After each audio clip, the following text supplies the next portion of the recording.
Crysta में मेरे प्यारे भाई और बहनों, प्रभु यीशु मसीह के सामर्थ्य नाम पर आप सभी को जय यीशु। आज हम देखेंगे कि पवित्र आत्मा पे विश्वासी क्यों नहीं विश्वास कर पाते।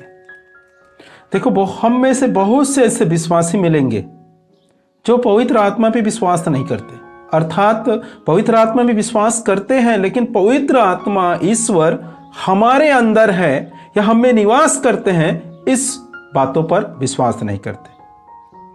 वो कहते हैं कि हम पापी हैं और एक पवित्र सेनाओं का जो यहोवा है और उसकी आत्मा, पवित्र आत्मा जो ईश्वर है, वो कैसे हमारे अंदर निवास कर सकता है जबकि हम एक पापी हैं, दुर्बल है। हम प्रतिदिन अपने स्वभाव और अपने जीवन में पाप कर रहे हैं। प्रतिदिन हम पाप में डूबे हुए हैं। हम हर समय पाप करते रहते हैं। ऐसे इंसान के अंदर क्या पवित्र आत्मा आकर निवास करेगा? ये सोचकर विश्वासी विश्वास कर ही नहीं पाते। कितने आप उसको पवित्र आत्मा के बारे में ज्ञान दो, बताओ, लेकिन उसके सोच, क्योंकि उसको पहले से ही यही शिक्षा मिला है कि ईश्वर पवित्र है, और जब कोई व्यक्ति पवित्र आत्मा से परिपूर्ण हो जाता है, पवित्र आत्मा से भर जाता है या पवित्र आत्मा उसके अंदर उतर आता है, तो वो व्यक्ति पवित्र जीवन बिताने लगता है। या यूं कहे कि उसके हाथ से चिन्ह और चमत्कार होना चालू हो जाता है, या यूं कहे कि वो अन्य भाषा बोलेंगे, या पवित्र आत्मा अपने सुसमाचार कार्य में उसे ले जाएगा। इस प्रकार से हम सुनते हैं या हमें शिक्षा यही मिला है। तो इसके विषय में जब हम सुनते हैं तो यही है कि हम यही सोचते हैं कि हमारे अंदर पवित्र आत्मा नहीं है। यदि पवित्र आत्मा होता या पवित्र आत्मा हम में निवास अगर कर रहा है या करते, तो हम भी अन्य भाषा बोलना चालू करते या हमारे हाथ से चिन्ह चमत्कार होते, हम सुसमाचार कार्य में लग जाते। इस प्रकार से सोचते हैं। अगर हम ये सब हमारे अंदर ये सिस्टम या उसके कुछ ये नहीं दिख रहा है तो हम समझते हैं कि हमारे अंदर पवित्र आत्मा नहीं है। लेकिन मेरे प्रिय भाई और बहनों, मैं आज आपको बताना चाहता हूं ऐसा कुछ भी नहीं है। आप भले ही भविष्यवाणी नहीं बोलते हैं, कोई बात नहीं, आपके हाथ से चिन्ह चमत्कार नहीं हो रहा है, कोई बात नहीं, आप सुसमाचार की घोषणा भी नहीं करते, कोई बात नहीं, लेकिन यह सत्य है कि ईश्वर की आत्मा आपके अंदर प्रतिदिन निवास कर रहा है। जिस दिन आप प्रभु यीशु मसीह को मुक्तिदाता के रूप में स्वीकार किए, उसी दिन से त्रिएक ईश्वर आपके अंदर निवास करना चालू हो गया। आप पवित्र आत्मा के मंदिर बन गए उसी दिन से, जिस दिन आप प्रभु यीशु मसीह को मुक्तिदाता के रूप में स्वीकार किए। मेरे प्रिय भाई और बहनों, परमेश्वर हर एक अपने वादा को पूरी करता है। हर एक वादा जो जितने भी परमेश्वर ने वादा किया है, वो सभी वादा को पूरी करने में सक्षम है। और हमारा कर्तव्य है कि हम विश्वास करें उसके हर एक वचन पे। और परमेश्वर ने इस्राएलियों के साथ ये वादा किया है कि अंतिम दिनों में अपने आत्माओं को उतारूंगा प्रत्येक व्यक्ति के ऊपर। जब हम योएल ग्रंथ में पढ़ेंगे अध्याय 3 पद संख्या 1 से, तो परमेश्वर ने वहां पर अपने योएल नबी के द्वारा वादा कर रहा है, अपने वचन को घोषणा कर रहा है। आइए हम उस वचन को पढ़ेंगे। इसके बाद मैं सभी शरीरधारियों पर अपना आत्मा उतारूंगा, तुम्हारे पुत्र और पुत्रियां भविष्यवाणी करेंगे, तुम्हारे बड़े बूढ़े सपना देखेंगे और तुम्हारे नवयुवक को दिव्य दर्शन होंगे। मैं उन दिनों में दास दासियों पर भी अपना आत्मा उतारूंगा।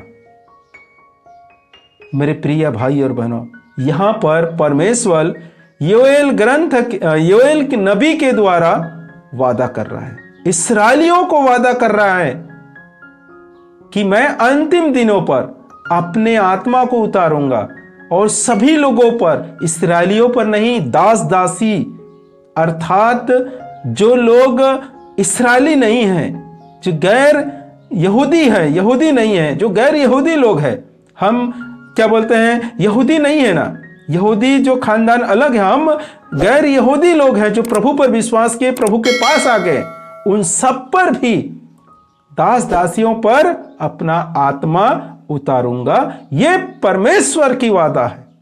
जब पेंतीकोष्ठ का दिन आया और सब शिष्य एक स्थान पर इकट्ठे थे, तो अचानक आंधी जैसी आवाज आकाश से सुनाई पड़ी और सारा घर गूंज, जहां वे बैठे हुए थे, गूंज उठा।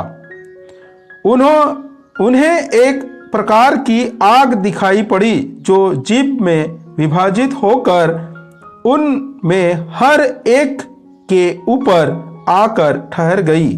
वे सब पवित्र आत्मा से परिपूर्ण हो गए और पवित्र आत्मा द्वारा प्रदत्त वरदान के अनुसार भिन्न भिन्न भाषा बोलने लगे। मेरे प्रिय भाई और बहनों, परमेश्वर की वादा यहां पर पूरा हो गया। और जब पवित्र आत्मा उतर गया तो वो लोग भिन्न भिन्न भाषा बोलना चालू किए, और संत पेतरुस ने 11 में से खड़े होकर इसके विषय में साक्ष्य देता है। हम जब 14 वचन को पढ़ेंगे तो वहां पर लिखा है, पेतरुस ने 11 के साथ खड़े होकर लोगों को संबोधित करते हुए ऊंचे स्वर से कहा, यहूदी भाइयों और यरूशलेम के सब निवासियों, आप मेरी बात ध्यान से सुने और यह जान ले कि ये लोग मतवाले नहीं हैं, जैसा कि आप समझते हैं। अभी तो दिन के 9 ही बजे हैं। यह वह बात है जिसके विषय में नबी योएल ने कहा है, प्रभु यह कहता है, मैं अंतिम दिनों सब शरीरधारियों पर अपना आत्मा उतारूंगा। तुम्हारे पुत्र और पुत्रियां भविष्यवाणी करेंगे, तुम्हारे नवयुवक को दिव्य दर्शन होंगे और तुम्हारे बड़े बूढ़े सपन देखेंगे। मेरे प्रिय भाई और बहनों, जब पवित्र आत्मा उतर आया सभी शिष्यों के ऊपर, तो वो लोग अन्य अन्य भाषा बोलने लगे। और वहां जो देखने वाले जितने भी थे, यहूदी, यरूशलेम के सभी निवासी लोग, तो ये सोचते थे ये मतवाले हैं, ये पीकर मतवाले बन चुके हैं और कुछ बड़बड़ा रहे हैं, इस टाइप से वो लोग बोलते थे। उस समय संत पेतरुस ने खड़ा होकर कहता है, यहूदी भाइयों और यरूशलेम के सभी निवासियों, तुम जो सोचते हो वैसे कुछ भी बात नहीं है। और वो संत पेतरुस यहां पर साक्ष्य देता है, जो योएल ग्रंथ में परमेश्वर ने योएल के मुख से जो भविष्यवाणी किए थे, जो वादा किया था इस्राएलियों के साथ, वो यहां पर पूरे हो रहा है। वो कौन से बातें हैं? यहां पर कहा है, प्रभु यह कहता है, मैं अंतिम दिनों सब शरीरधारियों पर अपना आत्मा को उतारूंगा। वही वचन यहां पर पूरा हुआ, जो वादा किया था वो यहां पर पूरा हो रहा है। मेरे प्रिय भाई और बहनों, इसके अनुसार हम देख सकते हैं, समझ सकते हैं, हम अपराधी भी हैं, पापी भी हैं, ये सत्य है। लेकिन ये भी सत्य है कि हम ईश्वर के पुत्र और पुत्रियां हैं, बेटा और बेटी हैं। इसके अनुसार हमारे अंदर पवित्र आत्मा उतर गया है, पवित्र आत्मा का निवास है हमारे अंदर। हमें विश्वास करना है। और यदि आप विश्वास नहीं कर पाते या नहीं करते हैं, तो आप एक बात को समझ लीजिए, गांठ बांध लीजिए, आपको परमेश्वर की ओर से कोई सफलता नहीं मिलेगी या आपको फल ही नहीं मिलेगा। जब आप विश्वास ही नहीं करेंगे परमेश्वर के वचन में, तो आपको क्या लाभ होगा इससे? आप मसीही हैं, प्रभु के पास हैं, आप प्रभु भोज कर रहे हैं या जो भी है आप, लेकिन जब प्रभु के वचनों पर, त्रिएक ईश्वर पे आप विश्वास नहीं करते, त्रिएक ईश्वर के वचन पे ही विश्वास नहीं करेंगे, तो आपको इससे क्या लाभ होगा? कुछ भी लाभ नहीं हो सकता।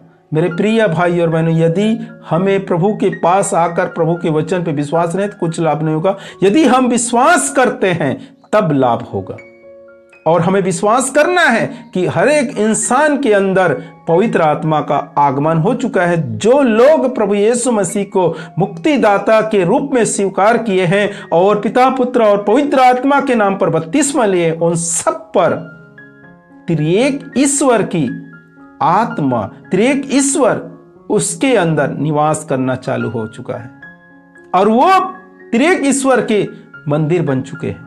मेरे प्रिय भाई और बहनों, मैं आप लोगों को नम्र पूर्वक समझाना चाहता हूं, यह सत्य है और परमेश्वर के वचन पे विश्वास कीजिए। आपके अंदर पवित्र आत्मा का अभिषेक है, पवित्र आत्मा आपके अंदर है, पवित्र आत्मा आपके साथ चलता है, वो आपको मार्गदर्शन करता है, वो आपको सिखाने में सक्षम है। आप विश्वास कीजिए और इसके प्रतिफल आपको देखने को मिलेगा।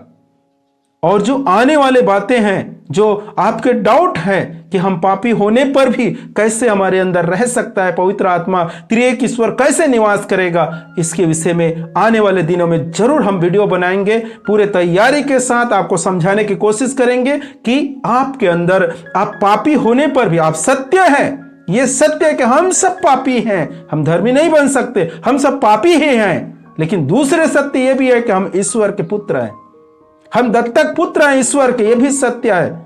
आप ध्यान रखें। और ये पापी होने के बावजूद भी हमारे अंदर कैसे ईश्वर निवास कर सकता है, इसके विषय में हम जरूर वीडियो बनाएंगे। मेरे प्रिय भाइयों और बहनों, तब तक के लिए आप सभी को प्रभु यीशु मसीह के नाम पर जय यीशु